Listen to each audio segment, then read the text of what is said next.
मेरा नाम आयेशा है और मेरी उम्र 20 साल है। आज भी जब रात को अकेली बैठती हूँ तो दिल में वो पुरानी सर्दी, वो छोटी सी खोली की तपकती छत और बुआ जी के घर की उस बेइज्जती की आग जग जाती है। लेकिन आज मैं वो नहीं हूँ जो डर के मारे बुआ के नौकरों वाले कमरे में छुप जाती थी। आज मैं वो लड़की हूँ जिसके कदमों के नीचे पूरी दुनिया है। जब मैं सिर्फ 9 साल की थी, उस दिन पापा मुझे हाथ पकड़कर बुआ जी के बड़े बांग्लों में ले गए थे। पापा के हाथ में एक पुराना रुमाल में लिपटा सस्ता मिठाई का डिब्बा था। मेरा बड़ा भाई अरमान माही दी के लिए रिश्ता लेने गया था। बुआ जी ने दरवाजे पर ही हमें देखते ही तीखी आवाज में कहा, क्या इतना जरूरी काम था जो यहां तक आ गए? उनकी आंखों में घृणा साफ दिखती थी, जैसे हम कोई कीड़े मकोड़े हों। मैं पापा की कुर्ता पकड़कर उनके पीछे छुप गई थी। पापा की आंखों में एक खामोश विंटी थी।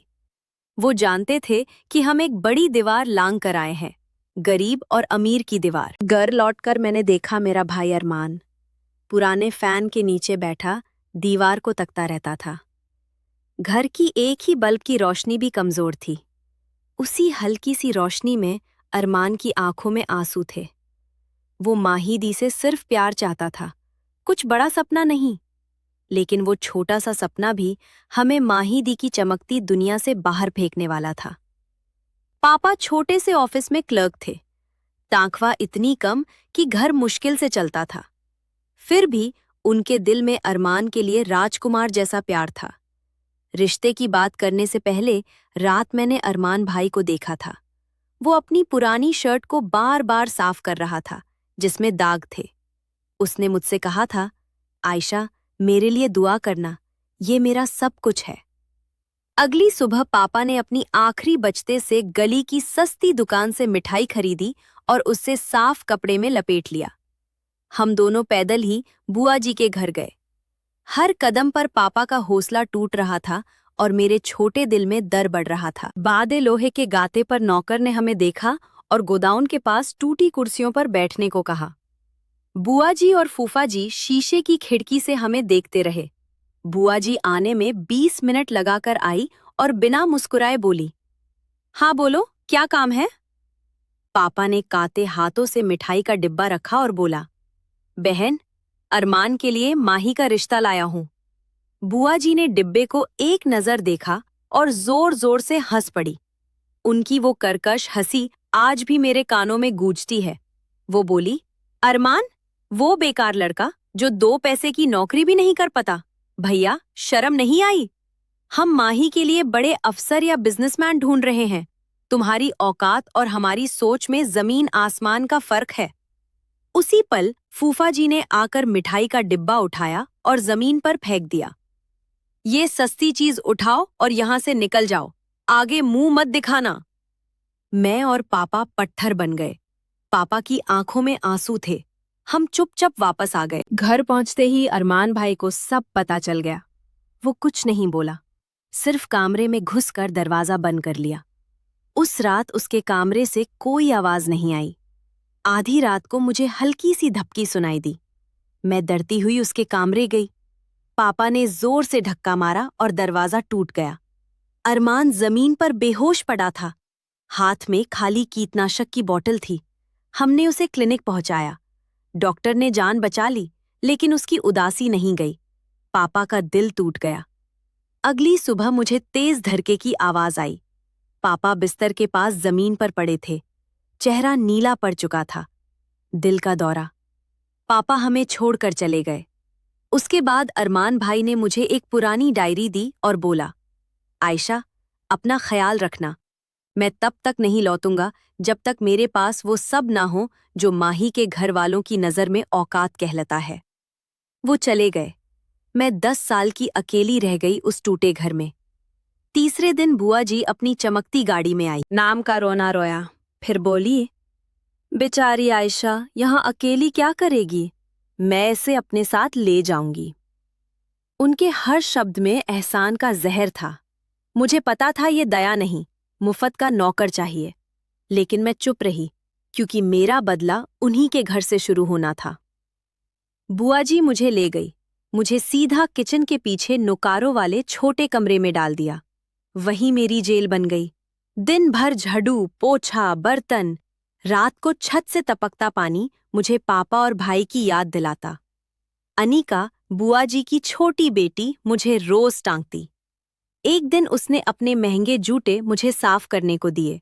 जब मैं घुटनों के बाल बैठकर पॉलिश कर रही थी, उसने मुझे चाय लाने को कहा। हाथ का गया और गरम चाय उसके करीन पर गिर गई। अनिका ने चिल्लाया और बच्चा हुआ गरम कप मेरे हाथ पर दे मारा। मेरी चमड़ी जल गई। वो हंसने लगी। तुम जैसे गरीब कीड़े को यही जुबान समझ आती है?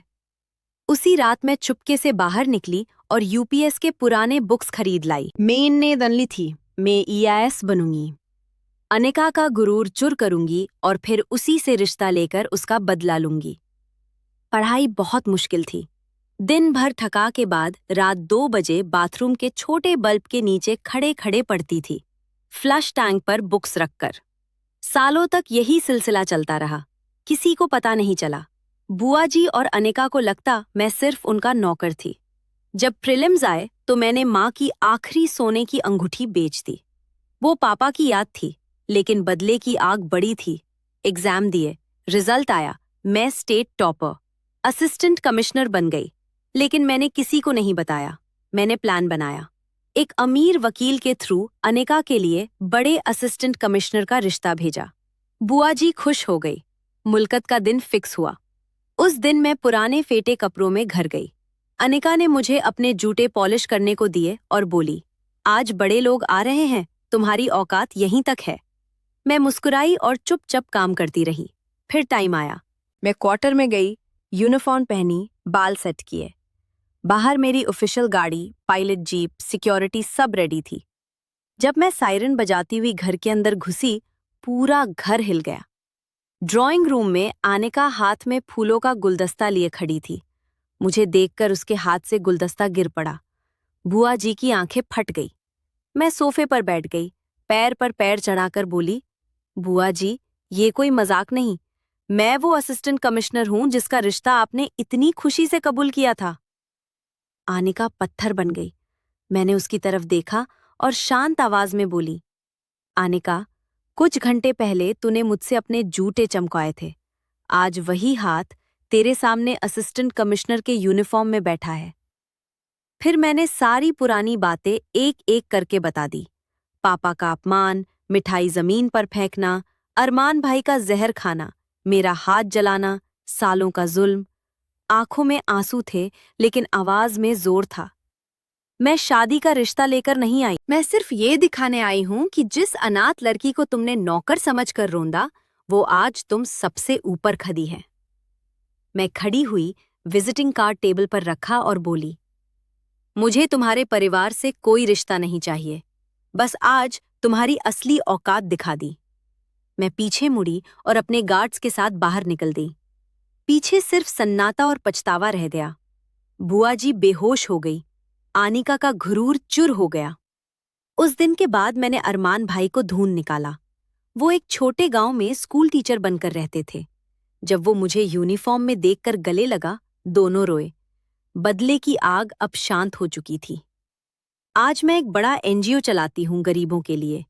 अरमान भाई की शादी एक अच्छी लड़की से करवा दी। हम दोनों भाई बहन फिर से साथ हैं। दोस्तों, जिंदगी में चाहे कितना भी जुल्म हो, मेहनत और सब्र कभी नहीं हारते। अपनी औकात खुद बनानी पड़ती है।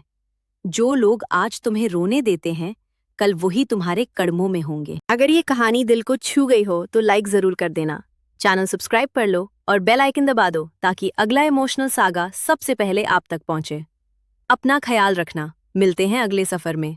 अल्लाह हाफिज।